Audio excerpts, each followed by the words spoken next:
السلسلة المفضلة يوم الجمعة طبخة بيت الجدة. طبخة بيت الجدة الأسبوع هذا بصلح لهم مندي دجاج. جيبي أي بهارات مندي، أنا دائما أستخدم الغربي بنات، والله والله والله مو إعلان. والغربي إذا شفتوا الفيديو انتشر أبغى فلوس الإعلان. المهم بنات أنا أحب بهاراتهم أحسها نظيفة. حطي زيت زيتون أو زيت أو سمن عادي اللي يريحك. وآخر شيء يا بنات الملح. في شيء أسهل من كذا؟ في شيء أسهل من كذا؟ أبغى شكرا عبير إنك تعطينا وصفات سهلة وحلوة ولذيذة. يلا بسرعة بسرعة بسرعة. بنات اللون ما عجبني، أبغى أضيف صفار زعفران، ومو أصح شيء إنكم تحطونه، يعني الأفضل بدون، لكن عادي إذا ضفتوه مو مشكلة. وكمية بسيطة مرة كذا كفاية. أيوة هذا لون المندي المعروف. الحين في القدر بنات بحط زيت وخلوه يحمى كويس. بعد ما حمى الزيت كويس بنات حطوا الدجاج. الخطوة هذه اختيارية بس تعطي شكل للدجاج وطعم حلو. ياخذ لونه شيلوه على طول. شفتم يا بنات اللون الحلو هذا؟ خلاص بس كذا. نفس القدر اللي حمرنا فيه الدجاج لا تشيلون الزيت حقه ولا شيء، حطوا بهارات صحيحة. شوف بنات نحرك البهارات الصحيحة مع الزيت. آخر شيء نحط الرز وشوح الرز مع البهارات والزيت. وآخر شيء نملح الرز. الخطوة هذه اختيارية وما هي ضرورية بس أنا أحب نكهة البصل مع الرز والفلفل. يا بنات تحطون إلين يتغطى الرز 2 سنتي بالكثير. خلاص بنات كيف؟ تقريبا 2 سنتي شايفين؟ خلاص.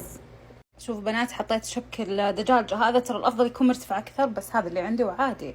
حتى ما عندك شبك حطي أعواد الشوي رصيها كذا وحطيها، مرة سهل. شوفوا بنات كذا تمام. الحين ايش؟ غطوه اضغطوه حطوها على اصغر عين في الفرن على اوطى نار واحسبوا نص ساعة. فكي بعد نص ساعة ما نضجت كمان احسبي زيادة 10 دقائق. انا بجرب نص ساعة واعطيكم العلم.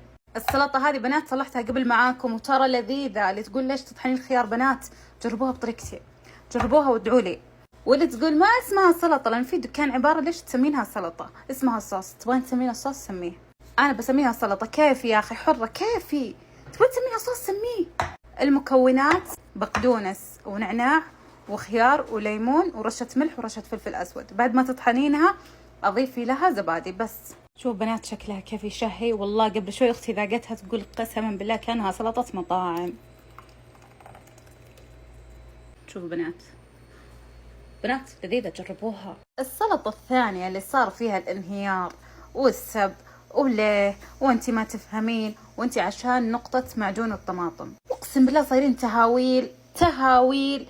ما تبغى تحطين معجون طماطم لا تحطين، ان شاء الله تحطين كاتشب ما حد بيقول لك شيء. صلحي الشيء اللي يناسبك. مكونات بقدونس فلفل بصل طماطم زيت زيتون ملح فلفل اسود بابريكا، واخر شيء زيت زيتون وشوية معجون طماطم. ما تبغين معجون طماطم نعيد ونكرر لا تحطين، لا تشغلوني في الكومنتات. صح بنات، وحطيت شوية موية عشان بس تكون سائلة مو كثير شوية. آخر شيء نحط الليمون والبصل اللي يبغى بعدين ونحطه في الثلاجة يبرد. وبعد نص ساعة هذا هو المندي حقنا جاهز. طبعا أنا قصيت من الدجاج عشان أتأكد ناضج ولا لا. بنات ناضج. بنات طلعت الدجاج عشان أحط بصل وأبخر الرز مع الدجاج وأضغطه شوي. طبعا مو أضغطه أشغل النار لا بنات، بس أغطيه عشان يتبخر زين. بسم الله الرحمن الرحيم. شوفوا بنات طريقة تبخير قصير، تحطون فيه زيت وتحطون الفحمة. بسم الله الرحمن الرحيم. والحين اكتموه كويس ولا نقطة تهوية. شايفين الجمال؟ طبعا عند النقطة هذه خلاص خلص المندي وانتهت الطريقة، بس حطيه في الصحن وحضريه. لكن أنا أمي تحب الدجاج متحمر لعيونها تخرب أساسيات الطبخ كاملة. بس بنات تبغون مندي مندي خلاص ما تحمرين الدجاج تحطينه كذا زين. بنات عينكم على الجمال. زي ما قلت لكم المندي ما يتحمر لأني عارفة أنكم تدقرون صايرة أدقق معاكم كمان أنا. شوف بنات الفقرة المفضلة نتذوق قبل نحطه. شوف اللحم. بسم الله الرحمن الرحيم. يا سلام الفوكس. شوفوا بنات اللقمة. بسرعة كلكم قولوا لي شكرا. شكرا. شكرا. اخلصي والله جاي.